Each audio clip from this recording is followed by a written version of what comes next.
Sofa King. Sofa King. Say it fast. Well, hello to the big, beautiful BFOD squad. And welcome back to Barrel Full of Daryl Season 2, Episode 11. This is where I kindly discuss music, movies, sprinkle in a bit of mirth, as well as some other funky ass shit. Welcome back, people. A big hello to my new listeners in Loveland, Colorado, Chelsea and Kenny. Now, Chelsea, she's my barber, and she owns this cute little barber shop. It's called the Beetle Barber Shop, and that's because she has a refurbished VW Beetle that is beautiful. Asked her if I could buy it, but it's near and dear to her. So their shop is a 2-chair shop, so it's smallish, but it's very cute. It's well adorned, and it's just a pleasure to visit there. Oh, and great haircuts too. So if you're near the Loveland area and you need to get your mop cut properly, this is the place. Beetle Barber Shop. And believe me, I'm picky about my haircuts, so I like going there. So last week I discussed the band The Decemberists. And I had previously asked the Walking Encyclopedia, Kenzie, if he was familiar with them. He said, "Oh, the Irish band." So this just shows how Irish they sound in the singing and in the instruments they use. However, Kenzie did know what a theremin is. Yeah. I need to get back with Kenzie. I missed the Just Roll tape segments. That blows my mind. Okay, last week I gave you a mystery music lyric. Run and tell all of the angels this could take all night. My daughter Megan knew it right away. She texted me. It's Learn to Fly by the Foo Fighters. I told Lisa that Megan knew it right off the bat. And Lisa said, "Hey, well, of course, she's your daughter." Mystery movie quote. Here it is. What kind of music do you usually have here? Oh, we got both kinds. We got country and western. All right. Talk about that next week. Music. I would like to discuss with you the soundtrack to the movie Oh Brother, Where Art Thou? Now, this film is set in Mississippi during the Great Depression, so 1930s. The soundtrack was produced by T-Bone Burnett, and it includes bluegrass, country, gospel, blues, and southern folk music, which was very appropriate for that time period. I love this soundtrack and the movie. The movie's in my top 6. I'd probably put it at 5. Now, this soundtrack won 3 Grammys: Album of the Year, Best Country Collaboration for Dan Tyminski, and Best Male Country Vocal Performance for Ralph Stanley. It also won 2 International Bluegrass Awards, Album of the Year and Gospel Recording of the Year. And 8 times platinum. 8 times platinum. Now, here's some of the artists that you hear on this soundtrack. Ralph Stanley. Oh my God. He was the first generation of bluegrass musicians. Unfortunately, he has passed away. You'll also hear Norman Blake, a bluegrass artist and songwriter. Alison Krauss, she's a fiddler, and her band is Union Station. She has won 27 Grammys from 46 nominations. Wow. And then there's Emmylou Harris. She's a musician and songwriter. And she's one of the leading artists in the country rock and Americana genres, as well as country. There's also Gillian Welch, singer songwriter, nominated for numerous Grammy Awards and won 5. Then there's Tim Blake Nelson. He's an actor, he's a director and a writer, and he stars in this movie. And it was his first big role. He does great. So Dan Tominski, who I mentioned earlier, he's part of Union Station with Alison Krauss, and he performed the vocals for the song of Man of Constant Sorrow. There's also Chris Thomas King, a blues musician and a book author, and the Peasaw Sisters. That's a trio of young girls. At the time of filming, they were probably there's 3 of them, probably about 12, 9, and 7 years old at the time. Very cute. Now, here are some of my favorite songs from this album. Big Rock Candy Mountain, written and performed by Harry McClintock.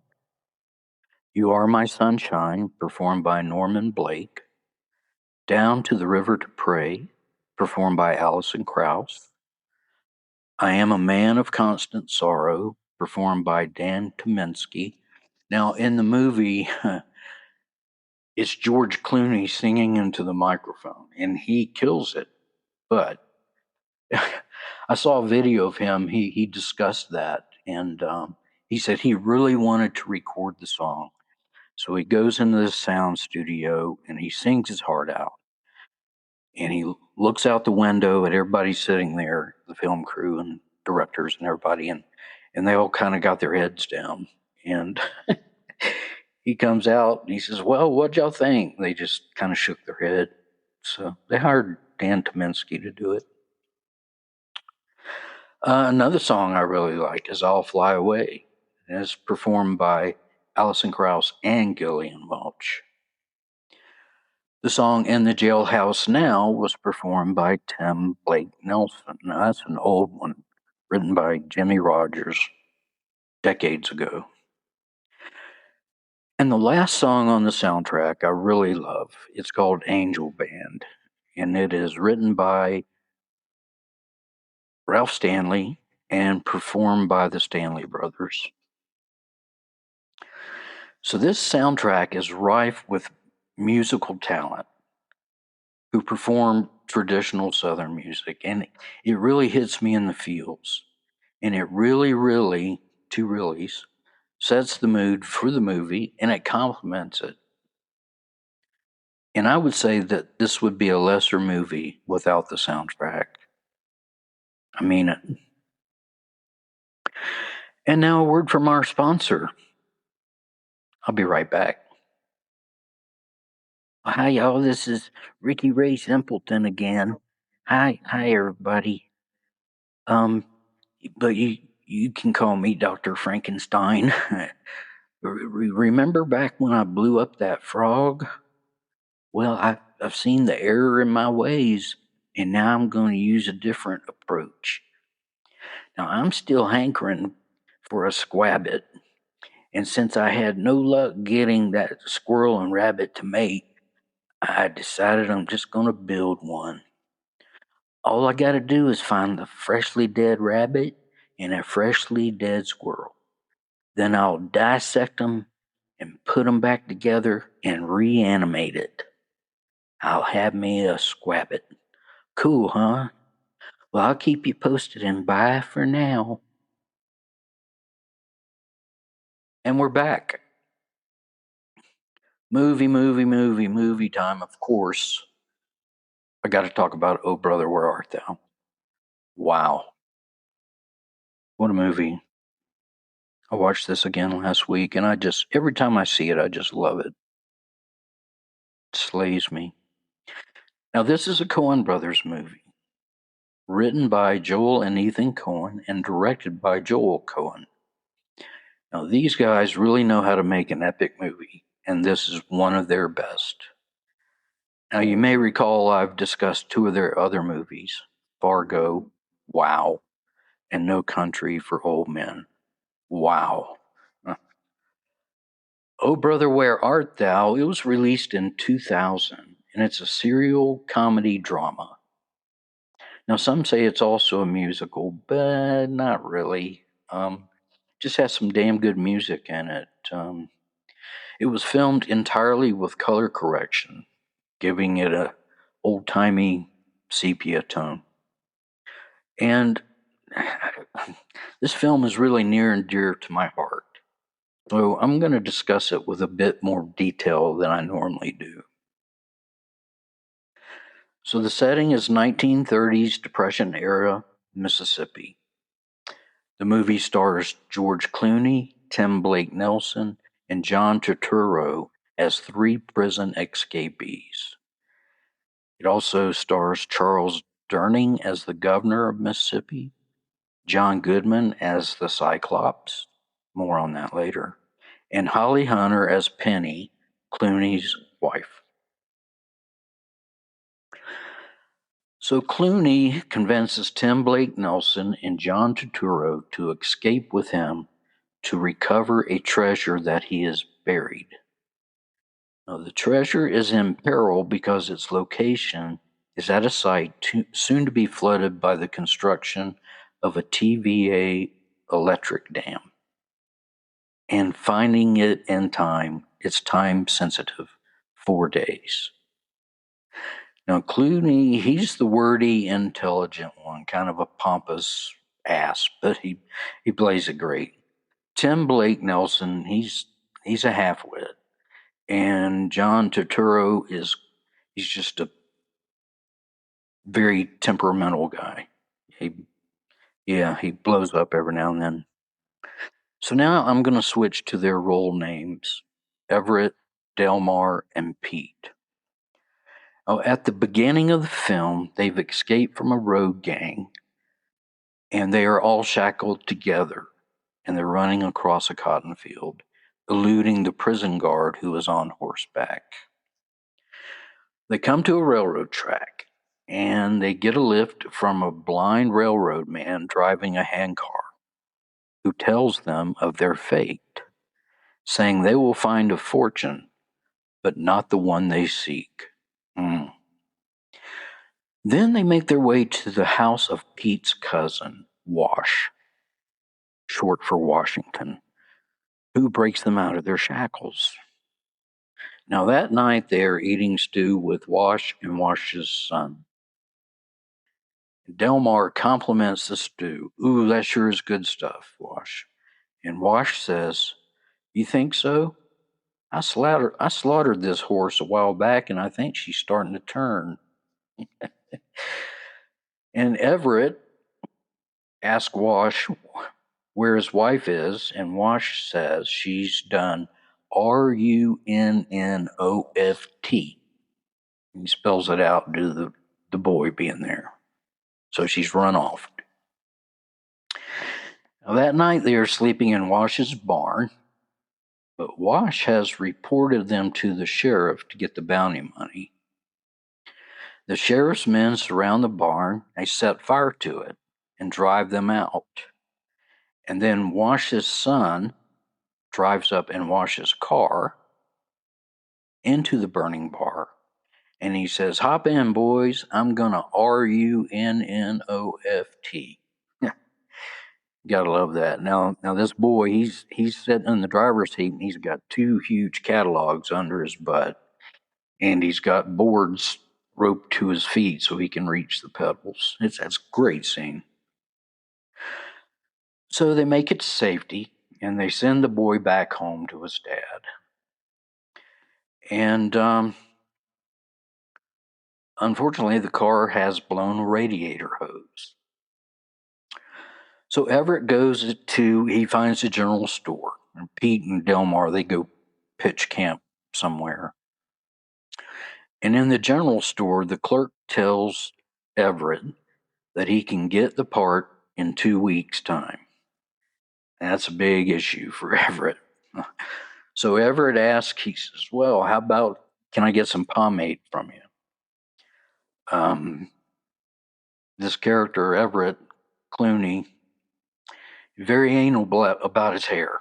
Okay, he's got to have pomade in it, and it's got to have it combed, and he sleeps with a hairnet on. So he asks the clerk for the pomade, and the clerk hands him a can of FOP, brand name. Everett says, I don't want FOP. God damn it, I'm a Dapper Dan man. The clerk says, I can get you Dapper Dan. It'll take 2 weeks. Everett says, well, ain't this place a geographical oddity? 2 weeks from everywhere.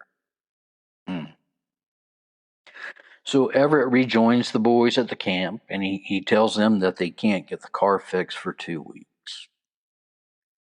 And they freak out. But then Everett pulls out a gold pocket watch that he stole from Wash and says they can use it to buy a car. Now, Pete gets quite irate, and he says, you stole from my kin. And Everett says, who was about to betray us. And Pete says, you didn't know that at the time. Everett says, I borrowed it until I did know.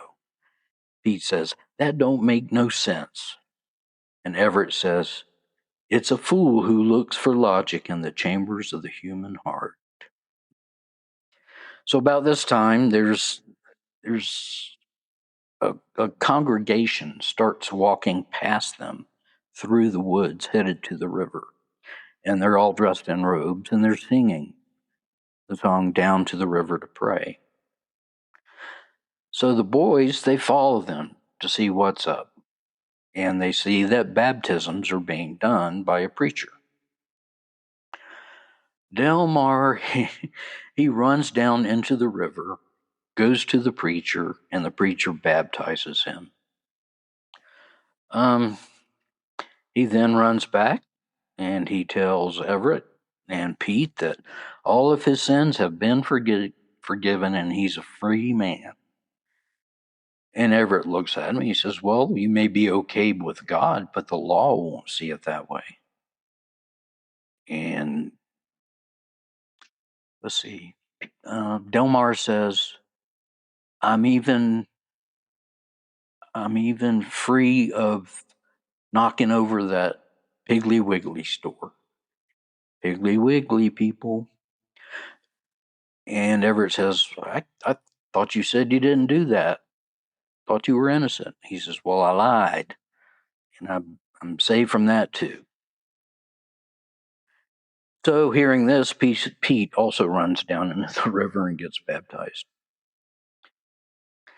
Now, the boys get a car with the watch.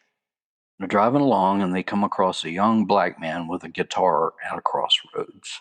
Tommy. He's a blues guy.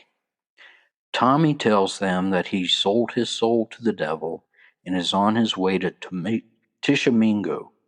Tishomingo. These are real cities, guy. Tishomingo is a real city, probably a town in Mississippi. Delmar says, you sold your soul to the devil?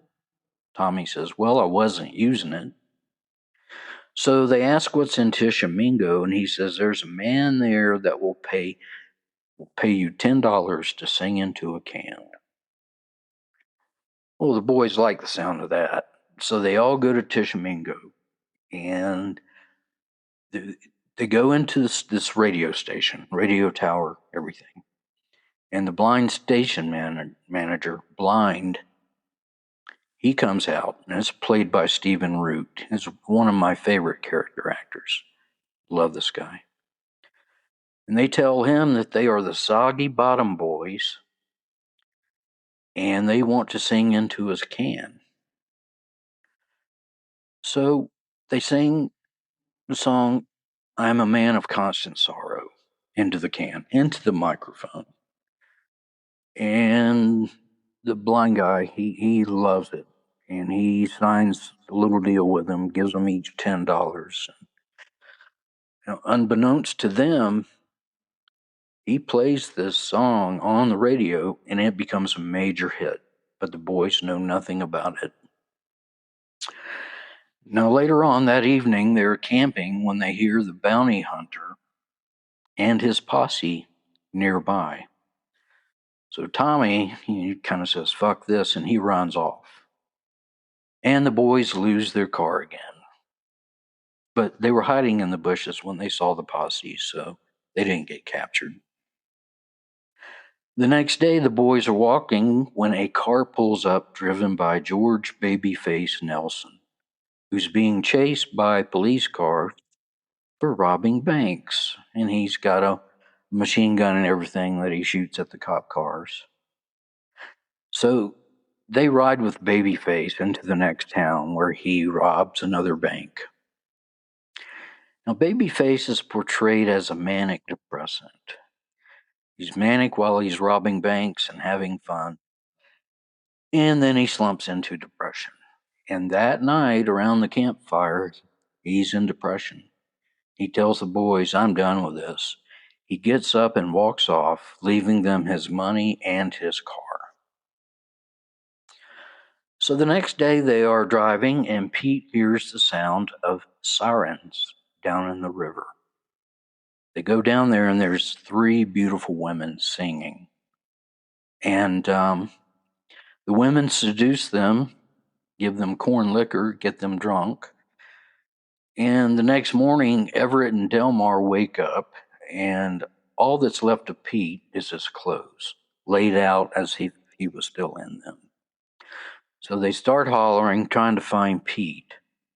And then Delmar notices a movement in Pete's shirt. And he thinks that they left his heart behind. But eventually a little toad hops out, turns to be a toad. And Delmar believes that the sirens turned Pete into a toad. So he picks it up, puts it in a shoebox, and they leave the river. Well, Everett and Delmar stop at a restaurant where they come across a Bible salesman with an eye patch, Big Dan Teague, played by John Goodman. Great actor. So Big Dan, he overhears them talking, and he's thinking they got money. And he gets up and coerces them to have their food wrapped up so they can go have a picnic in the fresh air. And they do.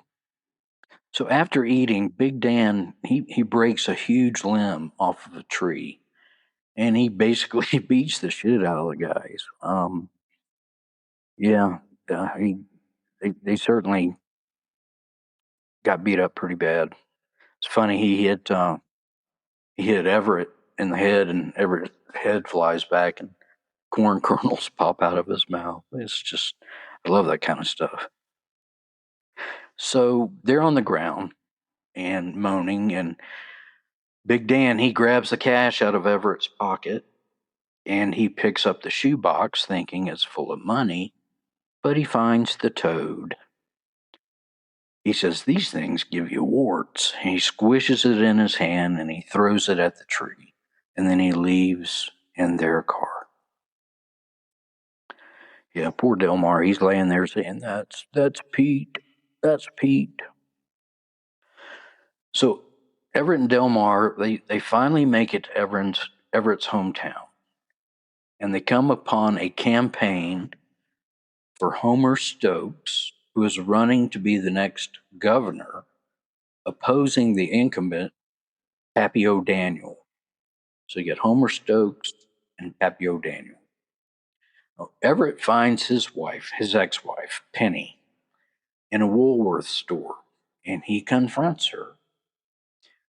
And she had told their 7 kids that he had been hit by a train and died. Oh, funny. About then, her fiance then walks up, claiming that, they're going to be married the next day. By the way, Penny's fiance is Waldrop is his last name, and he is the campaign manager for The guy running for governor, Homer Stokes. Well, they get into a boxing match, and Everett loses. He gets tossed out of Woolworths onto the road. Well, that night, Everett and Delmar go to a theater, and they're watching a movie. And the movie abruptly stops. A prison guard walks in and blows a whistle. And then the road gang prisoners walk in single file and sit down in the theater seats. Among them is Pete. And Pete whispers to them, "Do not seek the treasure. Do not seek the treasure." You see, the sirens had turned Pete in for the bounty, and the bounty hunter tortured him and was about to hang him when Pete finally gave up and basically betrayed his buddies, told him where the meeting place was for the treasure. And it's funny in the movie theater, Delmar, he's turned back looking at Pete. He's whispering, "We thought you was a toad." Yeah, that was one of my mystery movie lyrics, movie quotes. Okay, spoiler time. Spoiler alert. I've done my due diligence, so act accordingly. So that night, Everett sneaks back into the prison and rescues Pete.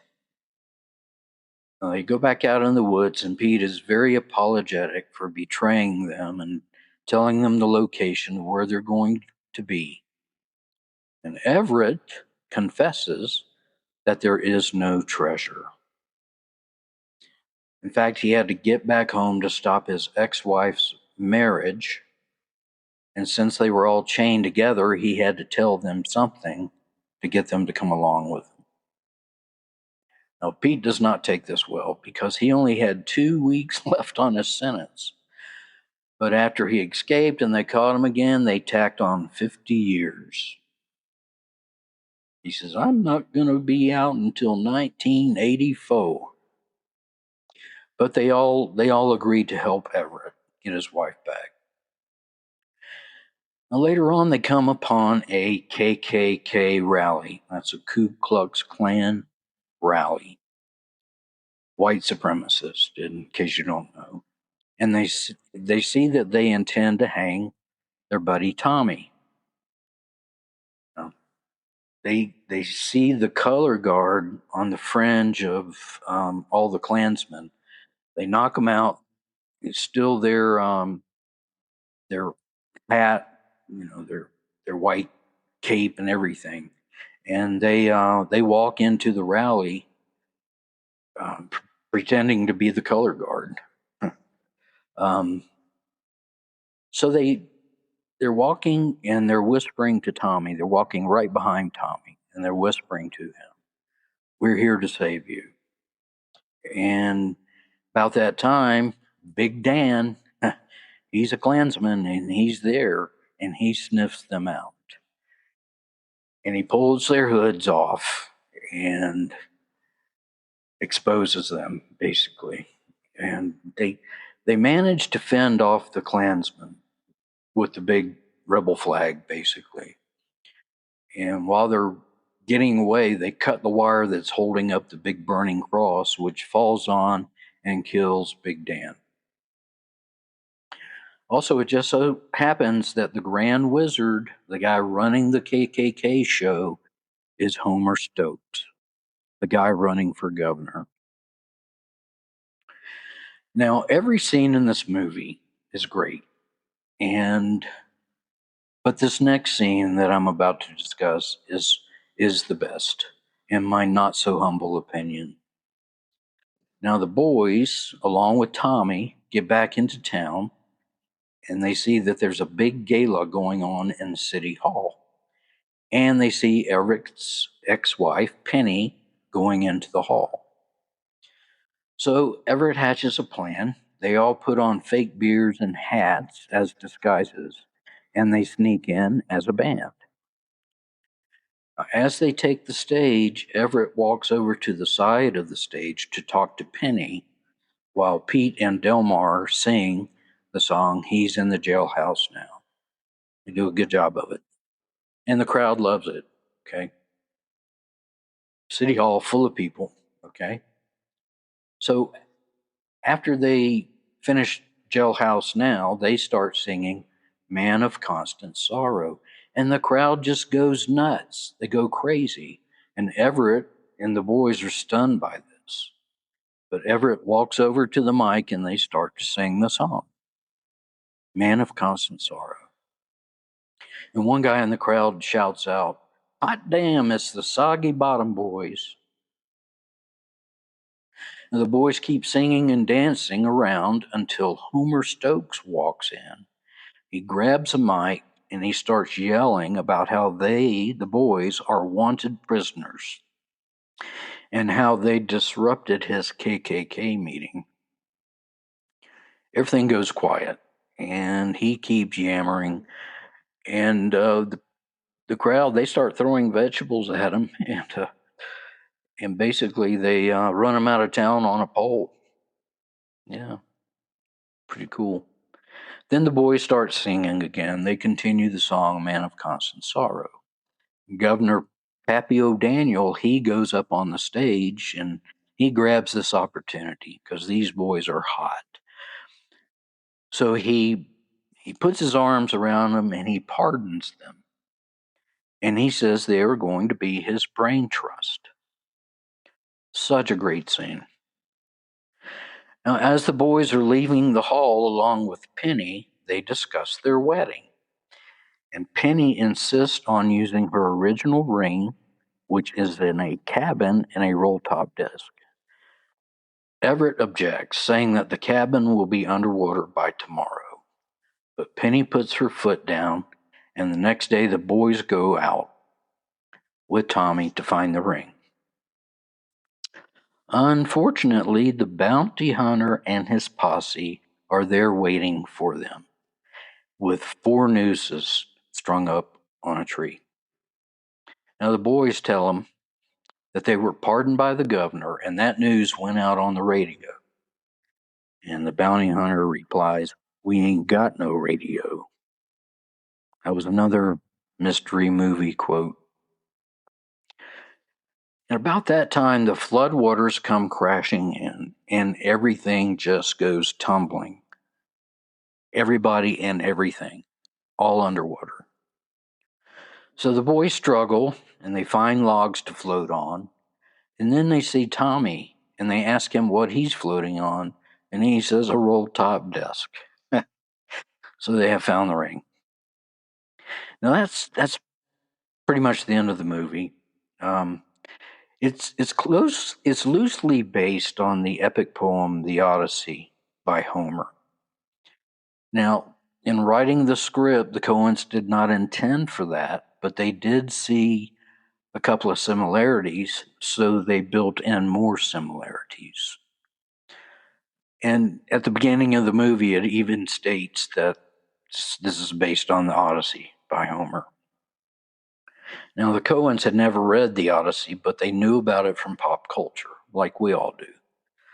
And they read a comic book version of it as preparation. Now, here are some of the parallels to the Odyssey. The main character, played by Clooney, is named Ulysses Everett McGill, and Ulysses is the Roman equivalent of Odysseus. Now, in both Odysseus and Ulysses they're both trying to return home to be with their wives after a long separation.